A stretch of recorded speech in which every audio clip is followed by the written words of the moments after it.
এবার ব্যাপারটা হচ্ছে জাস্ট কিছু বলবো না, কারণ আমাদের কাছে এখনো কোনো ব্যবস্থা নোটিশও পাঠিয়েছে আপনাকে? পাঠিয়েছে, আসুক, তারপরে নিশ্চয়ই প্রশাসনের সবাই সামনে বলতে পারবো। তবে জাস্ট কিছু বলবো না এরকম একটা ভাব আছে। আমাদের যেখানে আমাদের টার্গেট, সেখান থেকে আমাদের টার্গেট না হতে পারবে না। এই সমস্ত হচ্ছে উদ্দেশ্য, আমাদের একটা হ্যারাসমেন্ট করে যাতে আমরা যে বিচারের জন্য যে আন্দোলন লড়াই চালাচ্ছি, সেই লড়াই থেকে আমাদের সরিয়ে নেওয়ার একটা পরিকল্পনা, আর কিছুই জিনিস দেখাই ছোট্ট করে, বেশি দেখাতে পারবো না। কারণ দেখুন, রেগুলারলি 9 তারিখে আমি ব্লক 9 তারিখে আমি ওনাকে ব্লক করে দিয়েছি। সেই আগে উনি করেছেন নাকি তাও বলতে পারছি।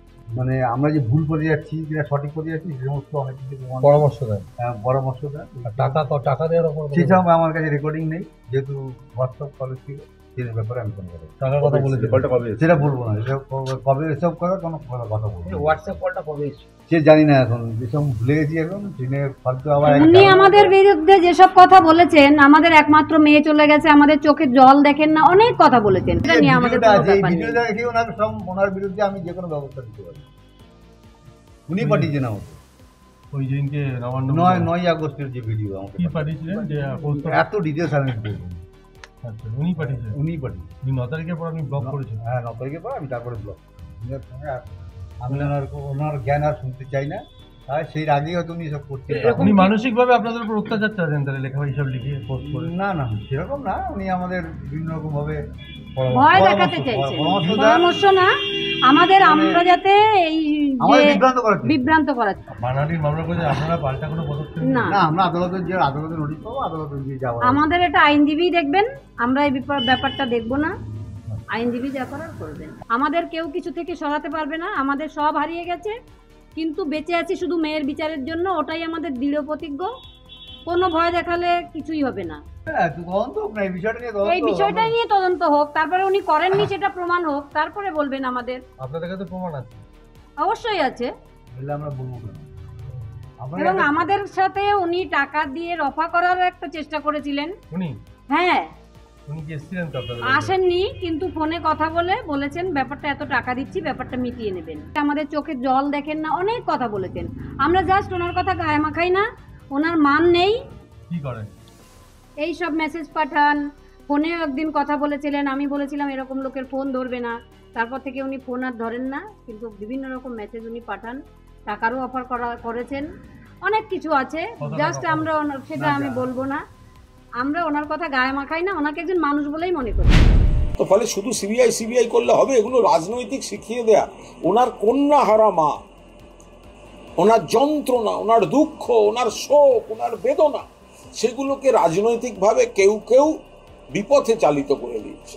পূর্ণ সম্মান আছে, সহানুভূতি আছে, কিন্তু উনি যা বলে চলেছেন, উনি একটা স্টেটমেন্ট করে দিলেন যে সিবিআই ঘুষ খেয়েছে। উনি সিবিআই এনেছেন হাইকোর্ট থেকে। সিবিআই ঘুষ খেয়েছে, রাজ্য সরকার টাকা দিয়েছে, কুণাল ঘোষ সিজিও কমপ্লেক্সে গিয়ে সেটেল করেছে।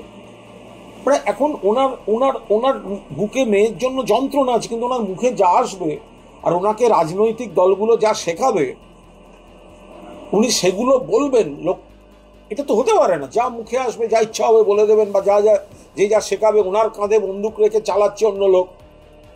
আমি সেই কারণে ওনার প্রতি পূর্ণ সম্মান আছে, পূর্ণ সহানুভূতি আছে, কিন্তু এই কথাগুলোর বিরুদ্ধে মানহানির মামলা আমি দায়ের করেছি, আমার আইনজীবী অয়ন চক্রবর্তী।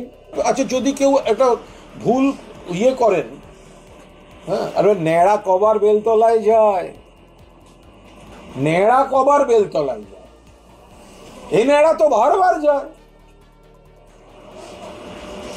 ন্যাড়া কবার বেলতলায় যায়? বিজেপির এক ন্যাড়া নাড়ু বাবা মাকে ধাক্কা দিয়ে দিয়ে এগোচ্ছিল। পরিষ্কার দেখা গেল বিজেপির এক নাড়া নাড়ু হচ্ছে। এখন কে জানে ওর বাবাকে যে কথাটার জন্য মামলা ফেস করতে হচ্ছে, সেটাও আবার ন্যাড়া নাড়ু শেখানো কিনা, সেই জন্য আগবাড়ি এসব বলতে এসছে। ন্যাড়া চুল হবে কবে? পৃথিবীর সব জানে, কিন্তু একটা প্রশ্ন জানা নেই, ন্যাড়া চুল হবে কবে। পৃথিবীর বাকি সব কিছু জানে, কিন্তু ন্যাড়া চুল হবে কবে। আমি ন্যাড়াকে বলবো, অপ্রীতিকর কথা বলবেন না। ওনার বাবা আমাকে খুবই আক্রমণ করেছেন এবং বলেছেন আমি নাকি ওনাদের ফোন করে করে সেটেলমেন্টের প্রস্তাব দিতাম। আজকে এতদিন বাদে প্রথম বলছেন, মানে কতখানি মিথ্যা কেউ বলতে শেখালে লোকের মুখ থেকে এটা বেরোয়। আর ঠিক আছে, আমি ছাড় দিচ্ছি। তারপরে উনি কিছু হোয়াটসঅ্যাপ দেখিয়েছেন যে আমি তাদের সঙ্গে হোয়াটসঅ্যাপ বিনিময় কি করেছি। আমি হাত জোড় করে বলছি অভয়ার বাবাকে, আমি তো মামলা করেছি, আপনার কাছে তো সামন যাবে, আজ না হলে কাল যাবে, কাল না হলে পরশু যাবে। কোর্টে এসে দয়া করে এগুলোই একটু মাননীয় বিচারককে দিন, ওইভাবে এরকম করে না দেখিয়ে প্রিন্ট আউট করে সাংবাদিকদের দিয়ে দিন।